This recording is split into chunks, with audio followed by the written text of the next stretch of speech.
आज मैं आपको एक प्यारी सी कहानी सुनाने जा रही हूँ जो हर बच्चे के लिए एक सबक है। आयशा नाम की एक नन्ही सी गुड़िया थी, बिल्कुल आप जैसी। स्कूल में पढ़ती थी और बहुत प्यारी थी। एक दिन की बात है, गलती से उसके हाथ से दोस्त की पेंसिल गिर गई और टूट गई।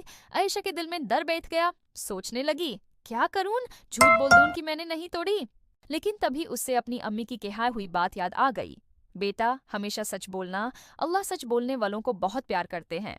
हिम्मत करके आयशा ने अपनी दोस्त से कहा, मुझसे गलती हो गई है, मैंने तुम्हारी पेंसिल तोड़ दी, प्लीज मुझे माफ कर दो। उसकी दोस्त ने मुस्कुरा कर कहा, कोई बात नहीं आयशा, तुमने सच बोला, यही बहुत है। टीचर ने भी ये देखा और उन्होंने आयशा की तारीफ की। उस दिन आयशा ने जाना कि सच बोलने से न सिर्फ दोस्ती मजबूत होती है, बल्कि अल्लाह भी खुश होते हैं। दोस्तों, ये कहानी हमें सिखाती है कि मुश्किल वक्त में भी सच बोलना चाहिए। अगर वीडियो पसंद आई हो तो लाइक ज़रूर करें और हमारे चैनल शर्जील फैक्टोपीडिया को सब्सक्राइब करना ना भूलें। मिलते हैं अगली कहानी में। अल्लाह हाफिज़।